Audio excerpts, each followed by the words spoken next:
ಇನ್ನು ಹೊನ್ನಾವರ ತಾಲೂಕಿನ ಗೇರುಸೊಪ್ಪ ಪ್ರಾಥಮಿಕ ಆರೋಗ್ಯ ಕೇಂದ್ರಕ್ಕೆ ನೂತನ ವೈದ್ಯಾಧಿಕಾರಿಯನ್ನ ನೇಮಕ ಮಾಡುವಂತೆ ಸರಳಗಿ ಗ್ರಾಮಸ್ಥರು ಸರ್ಕಾರಕ್ಕೆ ಹಾಗೂ ಆರೋಗ್ಯ ಇಲಾಖೆಗೆ ಆಗ್ರಹಿಸಿದರು. ಸರಳಗಿಯ ಭಗೀರಥ ಸಮಾಜ ಭವನದಲ್ಲಿ ನಡೆದ ಮಾಧ್ಯಮಗೋಷ್ಠಿಯಲ್ಲಿ ಕದಂಬ ಸೈನ್ಯದ ಜಿಲ್ಲಾ ಸಂಚಾಲಕರಾದ ಪುರಂದರ ನಾಯ್ಕ್ ಮಾತನಾಡಿ, ಸುಮಾರು 8 ರಿಂದ 10 ತಿಂಗಳಾದರೂ ಇಲ್ಲಿನ ಆರೋಗ್ಯ ಕೇಂದ್ರದಲ್ಲಿ ವೈದ್ಯರಿಲ್ಲ.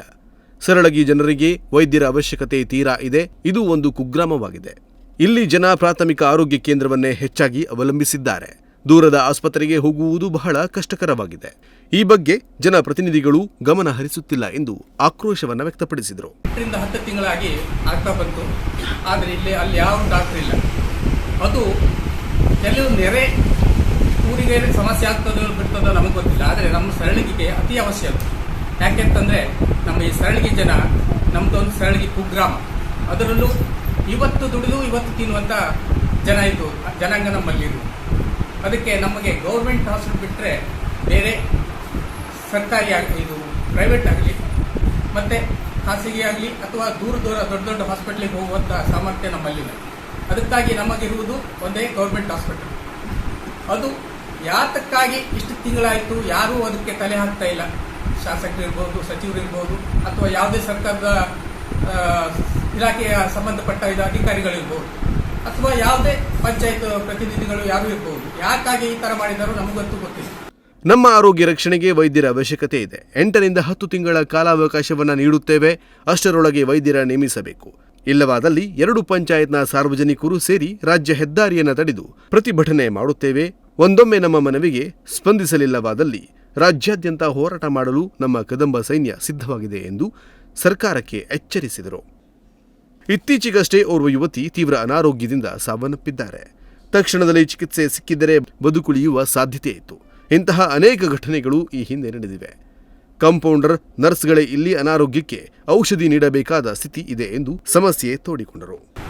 8 ರಿಂದ 10 ದಿನದೊಳಗಾಗಿ ನಮಗೆ ವೈದ್ಯಾಧಿಕಾರಿಗಳನ್ನು ಅಲ್ಲಿ ನಿಯೋಜನೆ ಮಾಡಿದರೆ ಸರಿ. ಇಲ್ಲ ಅಂತಂದ್ರೆ ನಮ್ಮ ಕದಂಬ ಸೈನ್ಯ ಮತ್ತೆ ನಮ್ಮ ಊರಿನ ಜನ ಮತ್ತೆ ನಮ್ಮ ಸುತ್ತ 2 ಪಂಚಾಯತ್ನ ಜನವನ್ನು ಸೇರಿಸಿ ನಾವು ರಾಜ್ಯ ಹೆದ್ದಾರಿಯನ್ನು ತಡೆದು ಮತ್ತು ಸರ್ಕಾರಿ ಕೇಂದ್ರ ಇದು ಆರೋಗ್ಯ ಕೇಂದ್ರದಲ್ಲಿ ಪ್ರತಿಭಟನೆ ಮಾಡ್ತೀವಿ. ಹಿಂದೆ ನಮ್ಮಲ್ಲೇ 1-2 ಕೇಸ್ ಆಯಿತು. ನಮಗೆ ಡಾಕ್ಟರ್ ಇದ್ದಿದ್ರೆ ಅವರು ಆ ಥರ ಆಗ್ತಾ ಇರಲಿಲ್ಲ. ತುಂಬಾ ದೊಡ್ಡ ಇದಾಯಿತು, ಸಮಸ್ಯೆ ಅನಾಹುತ ಆಗೋಯ್ತು ದೊಡ್ಡದು. ಯಾಕೆಂದ್ರೆ ನಮ್ಮ ಈ ಕದಂಬ ಸೈನ್ಯದ ಮಾಜಿ ಅಧ್ಯಕ್ಷರಾದಂಥ ದಿವಂಗತ ಗಣಪತಿ ಹುಡುಗಿ ಮೊನ್ನೆ ಒಂದು 15 ದಿವಸ ಆಯಿತು, ಅವಳು ಮೃತಪಟ್ಟಳು. ಯಾಕೆಂದ್ರೆ ಗೌರ್ಮೆಂಟ್ ಇದ್ದಂಥ ಹಾಸ್ಪಿಟಲ್ ಡಾಕ್ಟರ್ ಇದ್ದಿದ್ರೆ ಅದು ಆಗ್ತಾನೆ ಇರಲಿಲ್ಲ. ಉಪ್ಪೋಣಿ, ಅಳ್ಳಂಕಿ, ಹೇರಂಗಡಿ ಸುತ್ತಮುತ್ತಲಿನ ಗ್ರಾಮದವರೂ ಸಹ ಇದೇ ಪ್ರಾಥಮಿಕ ಆರೋಗ್ಯ ಕೇಂದ್ರ ಅವಲಂಬಿಸಿದ್ದಾರೆ. ಚುನಾವಣೆ ಬಂದಾಗ ಎಲ್ಲಾ ಪಕ್ಷದವರು ಓಟಿಗಾಗಿ ಬರುತ್ತಾರೆ. ಆದರೆ ಜನರು ಅನಾರೋಗ್ಯಕ್ಕೆ ತುತ್ತಾಗಿ ಕಷ್ಟ ಅನುಭವಿಸಿದರು. ಅವರ ಕಷ್ಟ ಆಲಿಸಲು ಯಾರೂ ಬರುತ್ತಿಲ್ಲ ಎಂದು ಗ್ರಾಮಸ್ಥರಾದ ರಾಮಚಂದ್ರ ನಾಯ್ಕ್ ವ್ಯವಸ್ಥೆಯ ವಿರುದ್ಧ ಕಿಡಿಕಾರಿದರು. ಸಂಘ ಸಂಸ್ಥೆಗಳು ಉಂಟು, ಎಲ್ಲರೂ ಬರುವಾಗೂ ನಾವು ಹೋರಾಟ ಮಾಡ್ತಿದ್ದೀವಿ. ಮತ್ತೆ ನಮ್ಮ ವೈಯಕ್ತಿಕ ಏನು ಮಾಡೋದಲ್ಲ, ನಮಗೆ ಈ ಪ್ರಾಥಮಿಕ ಆರೋಗ್ಯ ಕೇಂದ್ರಕ್ಕೂ ನಮಗೆ ಡಾಕ್ಟರ್ ಬೇಕು, ನಮ್ಮ ಒಂದು ಆಗ್ರಹ. ಇವಾಗ ಜಾಸ್ತಿ 95% ಎಲ್ಲ ಬಡವರು. ವೆಹಿಕಲ್ ಇಲ್ದಿದ್ದರು ಭಾಳ ಮಂದಿ ಇದ್ದಾರೆ. ಬಡವರು ಅಂದ್ರೆ ಕಡು ಬಡವರು ಇಲ್ಲಿ ಭಾಳ ಮಂದಿ ಇದ್ದಾರೆ. ಇಲ್ಲಿಂದ ಹೊನ್ನಾವರ ತನಕ ಹೋಗುವುದು ಭಾಳ ಕಷ್ಟ. ಸಣ್ಣ ಪುಟ್ಟ ಈ ಕೇಸ್ಗೆಲ್ಲ ಹೊನ್ನಾವರ ಹೋಗ್ಲಿಕ್ಕೆ ಆಗೋದಿಲ್ಲ. ಈಗ ಏನು ಮಾಡೋ ಪರಿಸ್ಥಿತಿ ಗಂಭೀರ ಇದೆ. ಇನ್ನು ಗ್ರಾಮಸ್ಥರಾದ ಮಗ್ದೂಮ್ ಇಶಾಕ್ ಸಾಬ್, ಕದಂಬ ಸೈನ್ಯ ಸರಳಗಿ ಘಟಕಾಧ್ಯಕ್ಷ ನಾರಾಯಣ ಉಪ್ಪಾರ್, ಪದಾಧಿಕಾರಿಗಳಾದ ಲೋಕೇಶ್ ಉಪ್ಪಾರ್, ರಾಜೇಶ್ ಪ್ರಮೋದ್ ಇನ್ನಿತರರು ಮಾತನಾಡಿ, ಆರೋಗ್ಯ ಇಲಾಖೆ ಈ ಬಗ್ಗೆ ಹೆಚ್ಚಿನ ಮುತುವರ್ಜಿ ವಹಿಸಬೇಕಾಗಿದೆ. ಇಲ್ಲವಾದಲ್ಲಿ ಹೋರಾಟ ಮಾಡುವುದು ಅನಿವಾರ್ಯವಾಗಿದೆ. ಬಸ್ ಸೌಲಭ್ಯ ಕಡಿಮೆ ಇದೆ. ಸರಳಗಿಯಲ್ಲಿ ಕೆಲವೊಂದು ವೇಗದೂತ ಬಸ್ ನಿಲುಗಡೆ ಇಲ್ಲ. ಈ ಭಾಗದಲ್ಲಿ ನೆಟ್ವರ್ಕ್ ಸಮಸ್ಯೆಯೂ ಇದೆ. ಇಲ್ಲಿನ ಪ್ರಾಥಮಿಕ ಶಾಲೆಗೆ 4 ವರ್ಷಗಳಿಂದ ಮುಖ್ಯಾಧ್ಯಾಪಕರಿಲ್ಲ. ಸರಳಗಿಯಿಂದ ರಾಷ್ಟ್ರೀಯ ಹೆದ್ದಾರಿ ಸಂಪರ್ಕಿಸುವ ರಸ್ತೆ ತೀರಾ ಹದಗೆಟ್ಟಿದೆ.